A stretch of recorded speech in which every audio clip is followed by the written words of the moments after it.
Welcome back to the Daily Crypto Roundup. Today, as we move closer to Christmas, many shows begin to slow down, repeat themselves, or disappear altogether.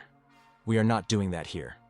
Markets do not stop just because the calendar changes. People do not stop traveling, people do not stop working, and people do not stop wanting to understand what is happening with their money. That is why this show continues, day in and day out, including right through the Christmas period. Before we go deep into the detail, let me give you a brief overview of what we are covering today, so you know exactly where this episode is heading. We are going to start by looking at the market as it stands right now, including where the top 10 cryptocurrencies are trading, and how they have moved over the last 24 hours. From there, we will unpack the major stories shaping sentiment today. That includes Bitcoin being rejected near $90,000 once again, gold outperforming crypto over the course of 2025, nearly $1 billion flowing out of crypto investment products, Ethereum continuing to lag behind Bitcoin, XRP trading lower with the broader market, controversy around a governance vote at Aave, falling investor optimism, and finally the growing political narrative about how crypto may be formally absorbed into the global financial system heading into 2026. Let's start where we always start, with the market itself, because price tells a story before headlines ever do. Right now, Bitcoin is trading at around $87,000.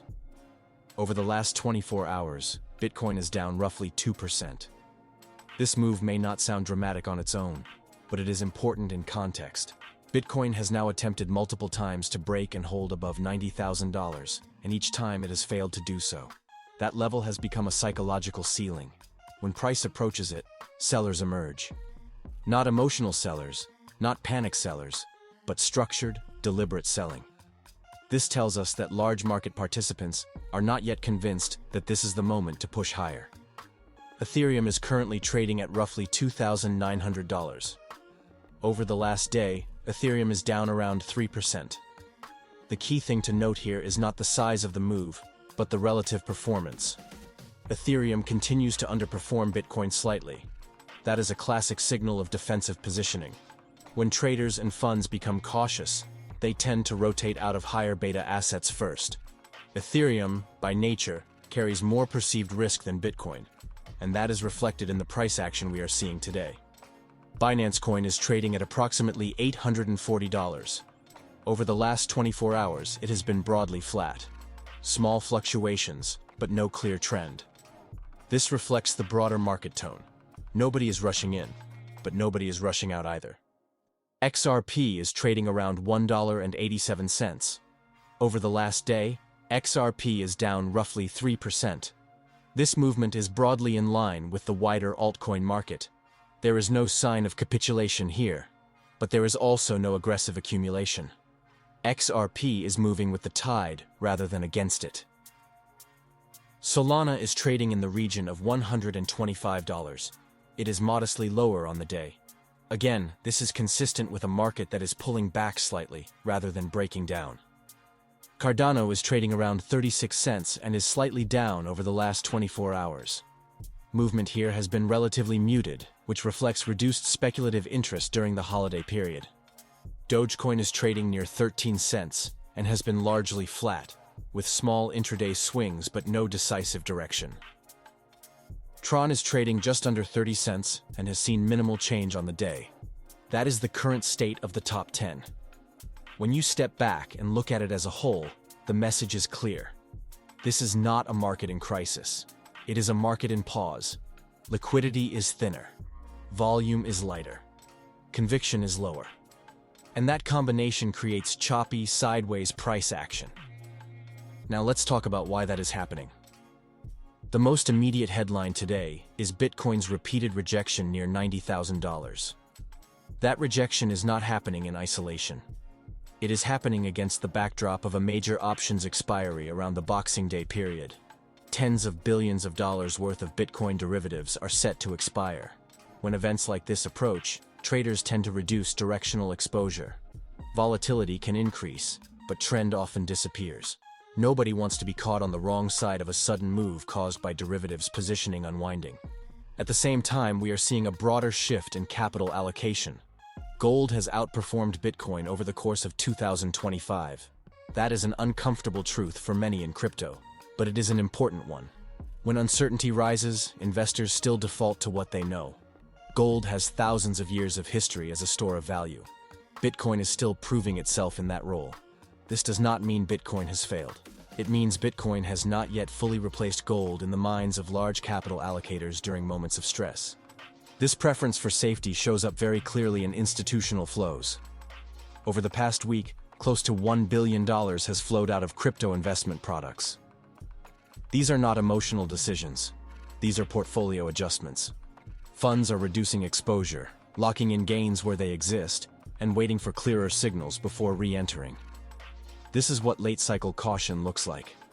Before we move on to the next stories, we are going to pause here for a quick word from our sponsors. Stay with us. Shopify's point-of-sale system helps you sell at every stage of your business. Need a fast and secure way to take payments in person? We've got you covered. How about card readers you can rely on anywhere you sell? Thanks, have a good one. Yep, that too. Want one place to manage all your online and in-person sales? That's kind of our thing. Wherever you sell, businesses that grow with Shopify. Sign up for your $1 a month trial at shopify.com/listen. Shopify.com/listen.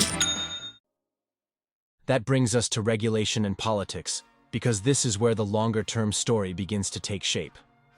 There is an increasing focus on what crypto looks like beyond 2025. The conversation is shifting toward 2026, and the core idea being discussed is not prohibition, and it is not deregulation. It is integration. The narrative emerging in global financial and policy circles, including discussions linked to Donald Trump, is that crypto has grown too large to be treated as an outsider. Ignoring it creates risk. Fighting it creates instability. The alternative is to absorb it into the existing system in a controlled way.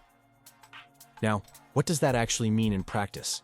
It means clearer regulatory frameworks that allow institutions to participate without fear of legal ambiguity. It means regulated custody solutions that make large-scale ownership viable. It means access through pensions, retirement accounts, and long-term investment vehicles. It means crypto becoming infrastructure rather than speculation. This matters because markets do not wait for laws to be passed. They begin pricing in direction long before implementation. Right now, we are in the phase where the groundwork is being laid, even if prices do not yet reflect it. Ethereum's underperformance fits neatly into this broader picture. Ethereum is closely tied to risk appetite. When confidence is high, Ethereum often outperforms. When confidence drops, it tends to lag. That is exactly what we are seeing now. This does not invalidate Ethereum's long-term role. It simply reflects current conditions. XRP's behavior also makes sense in this context. Despite long-term optimism around regulatory clarity and institutional use cases, XRP is still subject to the same liquidity dynamics as the rest of the market. When capital pulls back, price follows. We also need to talk about what is happening inside the crypto ecosystem itself. Today, there is controversy surrounding a governance vote at Aave. A proposal related to brand control was pushed through during the holiday period, when participation is typically lower. Critics argue that this timing undermines community governance. Whether or not the vote stands, the optics matter. Governance is about trust, and trust is fragile. Investor sentiment data reinforces everything we are seeing. Confidence is low, fear is elevated, but it is important to understand what kind of fear this is. This is not panic, this is hesitation. People are not rushing for the exits. They are standing still, waiting for clarity. And historically, moments like this often come before major transitions. Before we wrap up today, there is one bigger story from today that matters more than any single price move, and it brings everything we've talked about into focus. The conversation around crypto is no longer about whether it survives. It is about how it is absorbed. Today, growing attention is being paid to discussions taking place across global financial and political circles about what the crypto landscape looks like heading into 2026. And central to that discussion is the idea that crypto does not get replaced, shut down, or pushed out. It gets built in. This narrative has been gaining traction alongside commentary linked to Donald Trump and broader policy discussions connected to major financial hubs, including Berlin, where regulators, institutions, and political actors are quietly aligning on one core reality. Crypto is now too large to exist outside the system, and that changes everything. When assets are small, governments can ignore them. When they become disruptive, governments can try to fight them. But when they reach systemic scale, the strategy shifts. Control replaces confrontation. Integration replaces resistance. And that is the phase crypto is entering. Integration means regulated custody frameworks that allow pensions and retirement funds to hold digital assets without legal ambiguity. It means clear rules around ownership, taxation, and reporting, not to kill crypto, but to make it usable at scale. It means digital assets being quietly woven into existing financial infrastructure rather than sitting apart from it. This is why the gold versus Bitcoin narrative matters so much. Gold wins when investors want safety inside the old system. Crypto wins when the system itself is being restructured. Right now, markets are pricing uncertainty. That is why prices are choppy, sentiment is fragile, and liquidity is cautious. But policy discussions are pricing the next phase, not the current one. And that phase points toward formal adoption, not rejection. This is also why 2026 keeps coming up. Not because of price targets or hype cycles, but because political and regulatory timelines move slower than markets, and those timelines are now catching up to crypto's scale. If crypto becomes embedded into national financial strategy, even quietly, the risk profile changes. Volatility compresses. Access widens. Capital that was previously excluded is suddenly allowed in. And that kind of shift does not announce itself with fireworks. It happens gradually, then suddenly. So as we head into the end of 2025, with prices consolidating, sentiment weak, and attention drifting elsewhere, it is worth remembering this. Markets are noisy in the short term, but structure changes quietly in the background.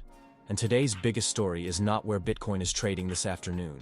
It is where crypto is heading next year, when the conversation is no longer about whether it belongs, but about how it fits.